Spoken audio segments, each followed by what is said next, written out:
Good afternoon, all. This is Sean Ewing here with the marketing department at SitusAMC. I just want to take a quick second at the top here. Thank everyone for joining our quarterly valuation trends first look webinar.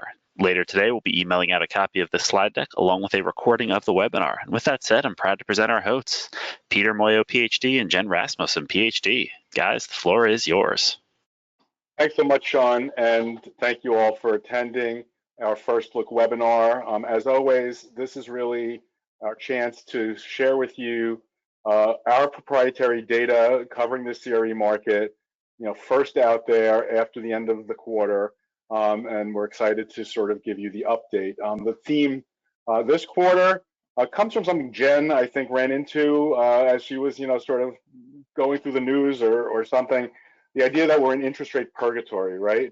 So interest rates have remained, as we'll see in a slide a few down, stubbornly high, and that sort of mucked up the works for the commercial real estate market. And unfortunately, that's the situation we remain in today. So things move glacially. So the presentation that Jen and I are doing today is broken up into three parts. We'll have a brief overview of the economic environment, then really get into the meat of our new data, and then some thoughts on each of the main property types. So let's go right into it. This chart shows an index that's called the Economic Uncertainty Index. It's something that I've used from time to time in my career as events have happened that have sort of shaken the world, shaken investors, shaken consumers, and business people. And when the tariffs were announced in early April, I waited for the April uncertainty index to come out, and sure enough, it really pushed up the degree of uncertainty in the world. And the surprising part to me, perhaps, was that it was actually a record high, that the Trump tariff announcements sent the uncertainty index zooming up to well beyond even COVID-19. And so we've been following this really carefully because the theme that I've talked about a lot is that uncertainty is the enemy of action. We all sit by the sidelines when we're not quite sure what to do and we want to sort of get a better lay of the land. And so the degree to which uncertainty was at such record highs was really a danger point. You can talk about what are the policies, will the policies do this, will the policies happen, et cetera, but uncertainty in and of itself can have really very important impacts on the economy and on investor and lender behavior.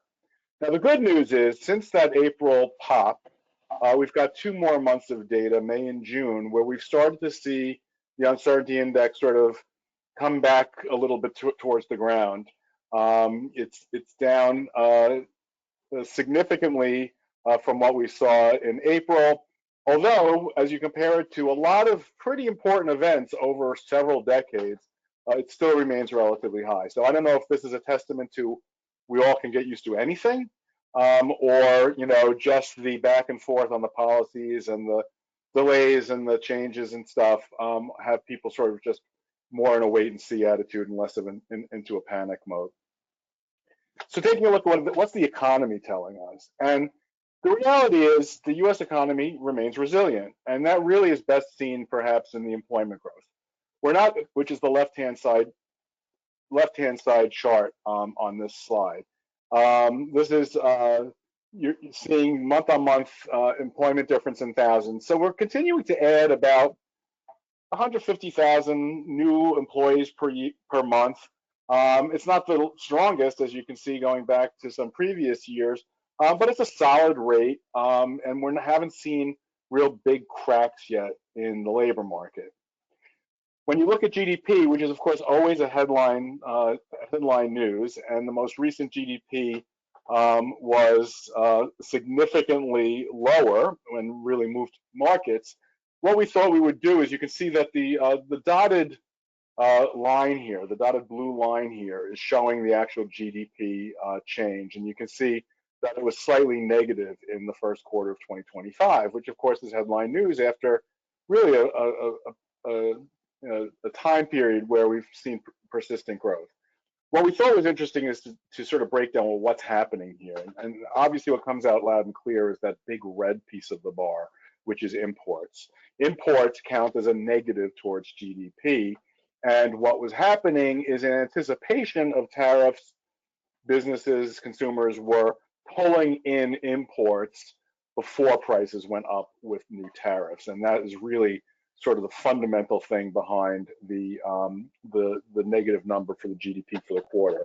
The other piece that's noteworthy mentioning here is the yellow bar, which is the change in private inventories. That's part and parcel of the same thing, although that counts as a positive to GDP.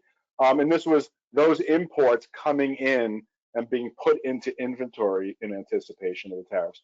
So a lot of sort of one-off or special time, things going on with the GDP number, that it's not something that we can say, well, this is, general weakness or what have you, but rather standard kinds of behavior in anticipation of potential major increases in import prices. Inflation is going in the wrong direction. You can see from this chart, the blue line is CPI and the core CPI is the purple line. In the recent couple of months, we've seen a pickup, and that is to the frustration, I'm sure, of the Fed under a lot of pressure to cut rates, but seeing actual inflation beginning to rise. Not to incredibly high numbers yet. Part of that probably has to do with many of the tariffs have not actually taken place yet. As the previous chart showed, a lot of inventory was put into the older pre-tariff prices that are still working their way through purchases. So again, we're in a wait and see as to exactly what happens with inflation. But from the Fed's perspective, it's harder for them to ease when you see the trend that the arrow is showing in the left-hand side moving in that direction. And similarly, if you look at the 10-year Treasury rate on the right-hand side of the chart here, there's been a general upward trend in recent weeks. And a lot of that had to do, we sort of had mixed economic data, but we had a very strong employment report, which we just talked about, the June jobs report. And so, but we've also seen the inflation picking up. So those are all sort of bearish things for the bond market, meaning rates go up. And again, the Fed looks at that. This is the market-driven rates.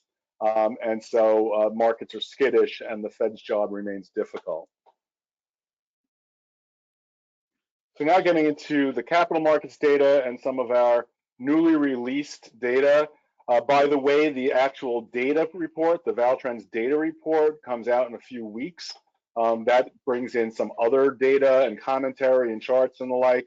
But if anyone's interested in the ValTrends data report, please sort of maybe follow up with the email you get with the recording of this webinar, and we can talk to you about how to access that. So the first chart I wanted to show was, and let me step back a second. The theme we've been seeing with the second quarter data is that the shifts that happened in the first quarter as the tariffs were being announced continued into the second quarter. So what this chart shows is the ratings on the investment alternatives, the investment preference for CRE, commercial real estate, in the black line, versus stocks, bonds, and cash.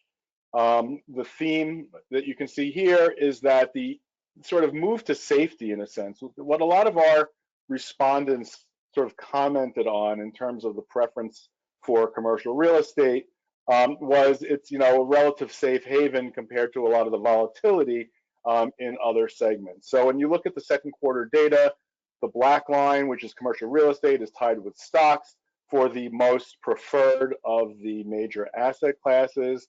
Understandably, investors have been keener on stocks as equity has soared over the past quarter.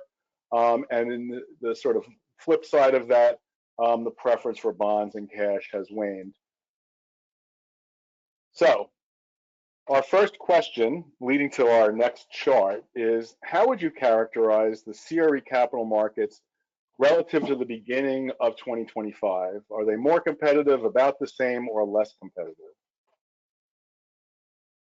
Yeah, and that poll is open now, so we're going to give folks a little bit of time here to get responses in. We're already getting a really strong,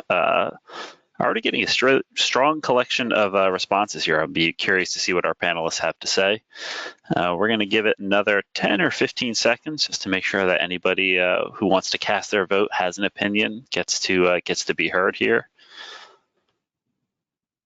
We'll give it 5 more seconds. This is last call. Okay, and let's take a look at the final results here. If you'll like read them to me, Sean or Jen, I Sure. can't see them with my. Well, this is very interesting. So 48% said more competitive, 41%, so a little bit less, said about the same. Only 11% said less competitive. Well, that definitely jives with or dovetails with what our data looks like. Because the reason we asked that question is, again, as we've been looking at the data where it was pre all the new policies that are coming through or being discussed, and today, one of the really clear things that's coming through is on this chart, and that is that both the availability of commercial real estate debt and equity is increasing, and the discipline of commercial real estate debt and equity is starting to loosen somewhat. And so that fits with the same two, but the higher percentage that Jen mentioned on becoming more competitive. And I think what it really comes down to is the next slide. This is something that Jen and I just put together for this presentation. We think it speaks volumes. And it's really about dry powder. And what it comes down to is there's a lot of money out there and it's chasing limited opportunities. So the bars are the actual dollar value of dry powder, the blue bar. The yellow bar is transaction volume, and you can see both of them have actually been trending down. So if you looked at dry powder, the blue bar, just on its own, you'd say, well, there's less dry powder than there was in 2022. The issue really comes down to is there's just not a lot of deals to be done, and that's the yellow bar. So what we did is on the right-hand scale, looked at dry powder as a percent of transaction volume.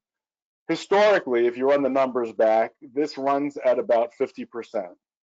As you can see from the chart here, it's 70% north over the last few years, and it really comes down to that there's a lot of institutions that have money. They're looking to invest that money. They want to put the money to work. They want to get their investors their returns, but there's just not a lot that they have to do with it. And there's probably a frustration level on that. A lot of institutions have time holdings where they start running into periods after 3-5 years where if they don't put the money to work, it could be called back by the investors, which is not, in anyone's interest. So, this loosening is to me, to us, is really a symptom of a lot of money sort of burning holes in pockets as people have been waiting patiently, investors have been waiting patiently to put the money to work, but just haven't had the opportunity to do so. Next chart gets into another continuation of a trend from the last quarter when we got together.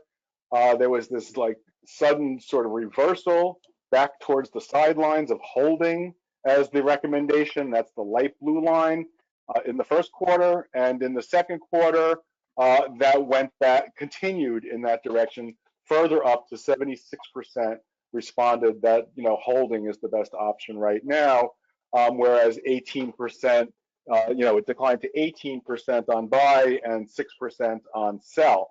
So the awakening we had been seeing for a few quarters after the Fed started easing, as people expected interest rates to start drifting down, coming down, thinking that the market was going to sort of be a little bit more transactional, has sort of been reversed as a result of the policies, the uncertainty about the policies, and so we'll continue to see, it's like we're past half a year into 2025, and my view was like many of us, most of us, in 2024 looked forward into 2025 as the year where things would really start moving.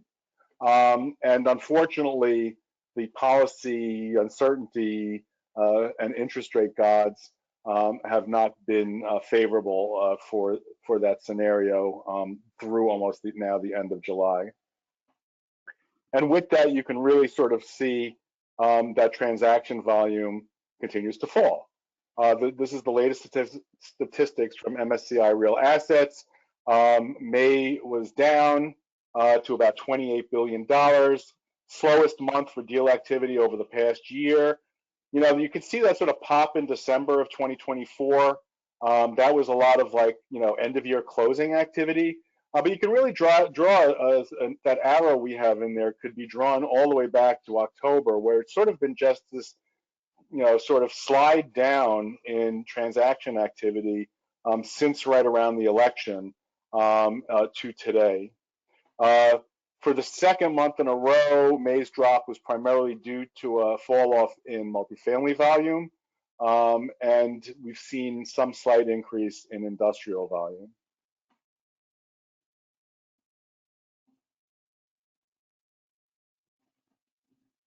So the donut chart, the famed donut chart, I don't know if you all recall, but when we looked at this last quarter, 71% of investors, respondents, chose apartment as the best place to be. And that was just sort of way out of like left field kind of thing.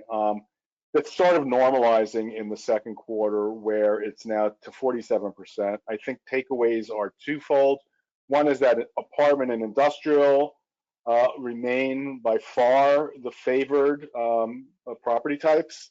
Office remains very low, and retail, which was having its moment for a while about a year or so ago, has sort of, you know, sunk back down to a more minor role in people's investor preferences. The right-hand chart just shows what that apartment side of the donut has looked like and how out of whack that 71% was in the first quarter, as people, I think, really were answering, you know, the same kind of thing of looking for safe havens, and apartment was the one that relatively stood out, and especially with tariffs, you know, industrial became more questionable. As we've seen that uncertainty that we mentioned earlier diminish, and, you know, the worst of the effects, at least for so far, not happen, industrial has come back up to a stronger number from 7% back in the previous quarter, back up to 35%. Jen, do you want to take the next few? Yeah, happy to do so. So this slide shows our proprietary RERC investment criteria data, cap rates for the 4 main property types. These data are hot off the presses. We release these investment, excuse me, we release these investment criteria data just 2 weeks into the new quarter. So we're really excited to show it to you. What we're seeing from a cap rate perspective is relative stability. We cover a total of 16 property types, that includes subtypes and alternative property types. 10 of those were stable quarter over quarter. There was a slight cap rate compression for data centers, industrial R&D, regional malls, and student housing. If you want to go to the next slide. So industrial prices were steady month over month in May. We've seen industrial pricing very resilient in the face of these high interest rates. Apartment did have the largest drop month over month, 0.7%. As we will see in a little bit, apartment is still reeling from that oversupply, and it's still coming off of that exuberant pricing that we saw in 2021 and 2022. Office and retail prices declined slightly month over month. And as you can see from the chart, office has been really in a slump of pricing since the end of 2023, which is probably no surprise to our audience. And our next slide is the second poll question. So how are new policies shifting investment in foreign real estate? Yeah, we've got that poll open to our audience now. We're already getting a very strong response. Feels like people have strong opinions on this one. So we're going to leave this open for a little while longer to let folks cast their vote and make sure that they let us know what their thoughts are on it. Already getting very strong response from the audience here. We'll probably leave it up for another 15 seconds, 10 seconds, just to make sure that folks get a chance to think it through before letting us know how they feel here. All right, we'll count this as last call here. Okay. Oh, wow, 59% saying shrinking. 29% expanding, 13% maintaining. Not super surprising. Go ahead, Jen. Yeah, I was going to say that on our next slide, I think that fits in real well. So this was a survey conducted by John Burns, and this was back in May, but it found that more than half of investors report that foreign investment is expected to modestly or significantly shrink their appetite for US CRE investments. And those reporting that foreign investors were significantly expanding exposure to US CRE were the smallest proportion, just at 7%. So reduced foreign capital, it could intensify liquidity pressures, especially in these gateway markets that rely heavily on international investment. And I wanted to add that there's a lot of ongoing legislation at the federal level and the state level that's aimed at limiting or banning foreign investment in real estate. While a lot of these policies are targeted at land and agricultural products, it might create some general international investor skittishness in the market. If we move on, we're going to go to the property types, starting with apartments, and I'll turn it over to you, Peter. Thanks a lot, Jen. This chart is a segue chart in a sense. We wanted to point out the degree to which the high prices, high interest rates, high insurance costs are really continuing to whack the single family buyer affordability. The orange line on this chart is the single family line. Anything under 100 indicates that the median household can't afford the median home. And we haven't seen something like this actually since before the housing bust, going back before what this chart is showing. So to the other side of the equation, you can see that apartment affordability, apartment renter affordability, and these are both indexes that we produce, is not only above the 100 line, meaning it's affordable, but it's actually been becoming more affordable. Now, part of that over the past year or so has been due to rent slowdown and rent declines in certain markets because of the supply. So the dial, if you will, the needle of the dial is definitely pointing in the direction of renting. But one of the things we wanted to sort of really highlight is that, we always talk about the commercial market, residential, that there's increasingly this like sort of gray zone where commercial real estate and residential real estate are sort of coming together. And that's in the single family rental market. So what we're going to do is just put out there some factoids. The single family rentals are 30% of the rental market. Right now, that includes a lot of mom and pop landlords, people who own less than 10 properties or less than 10 properties. There's 14% small landlords. But really, it's what's currently the 8% chunk, institutional investors, large institutional investors with even more than 100 properties, are really becoming very active in this market. And those are the ones where it's really, you can see that sort of melding between how do you look at this, how do you invest, how do you lend on these properties, very similar sort of skill sets to what you do in the case of multifamily.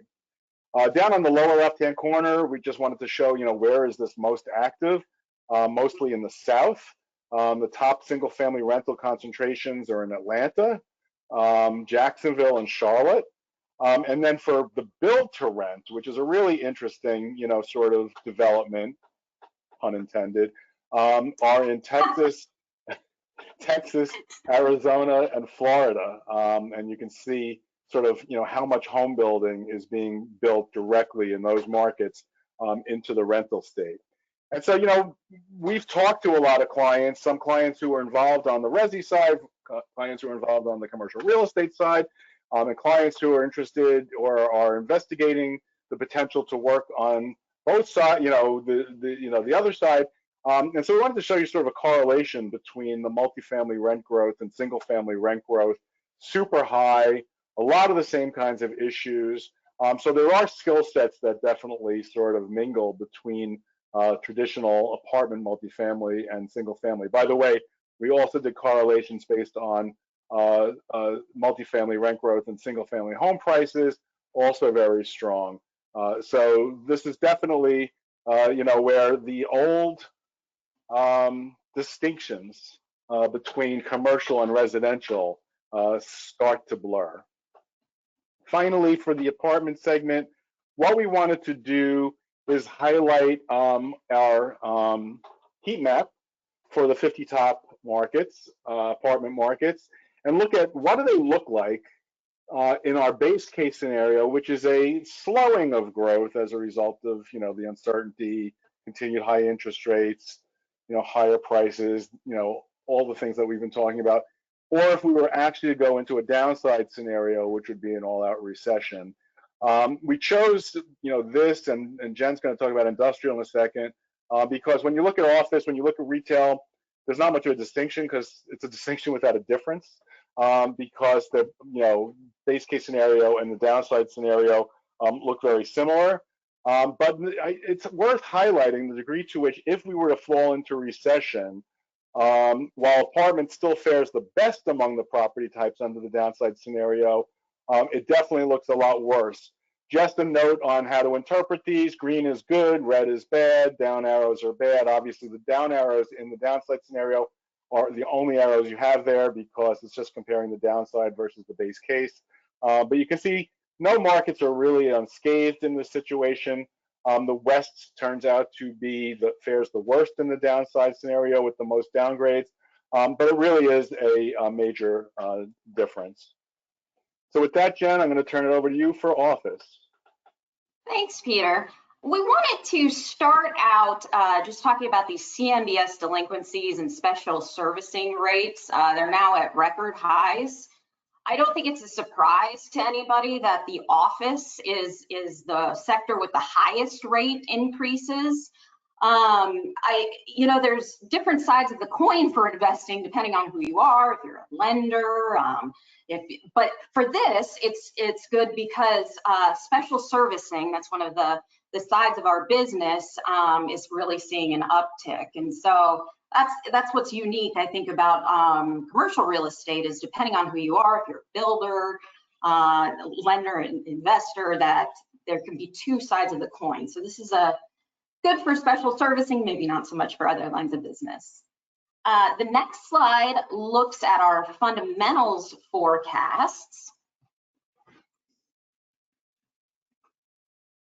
And so in our baseline office forecast, vacancies rise nearly 200 basis points to 22% by 2026. And then they gradually decline, but remain above 20% through 2029.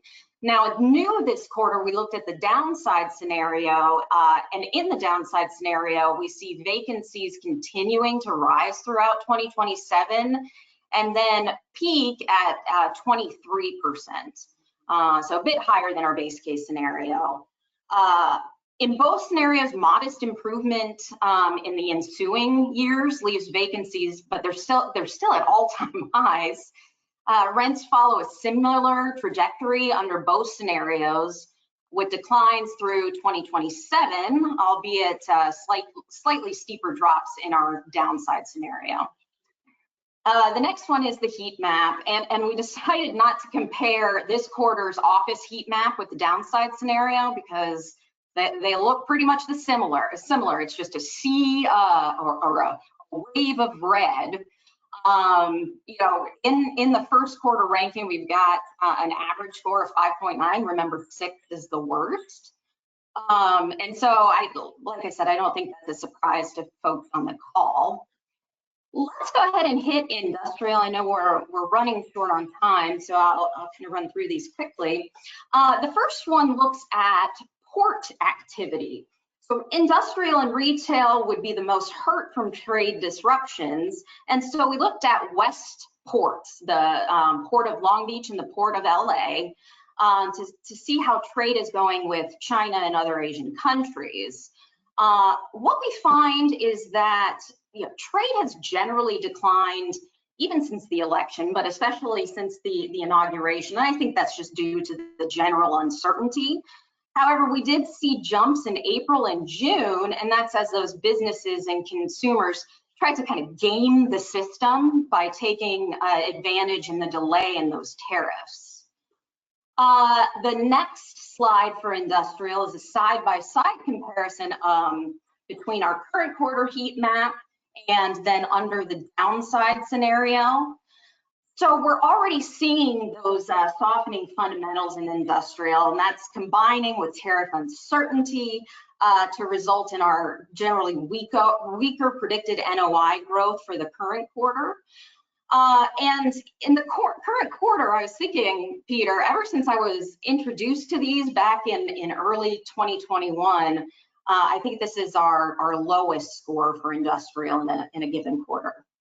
And no surprise, under the downside scenario, it turns pink and red. And so lastly is retail. And so we looked at advanced retail sales, and I think this is going to be very interesting to keep an eye on over the ensuing couple of months. But while retail sales tumbled in April and May following those tariff announcements, they picked up in June as tariff uncertainty eased. So June's retail sales were 20 basis points above the long-term average, and there were increases broadly seen across the categories.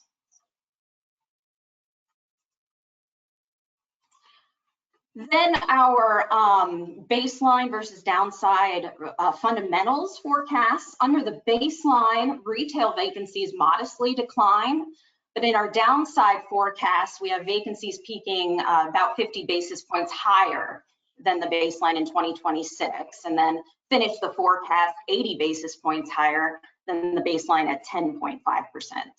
So while baseline rents are expected to flatten in 2025 before gradually rising to 2.5% by 2029, downside scenario leads to rent declines through 2027 before improving just a little bit by 2029.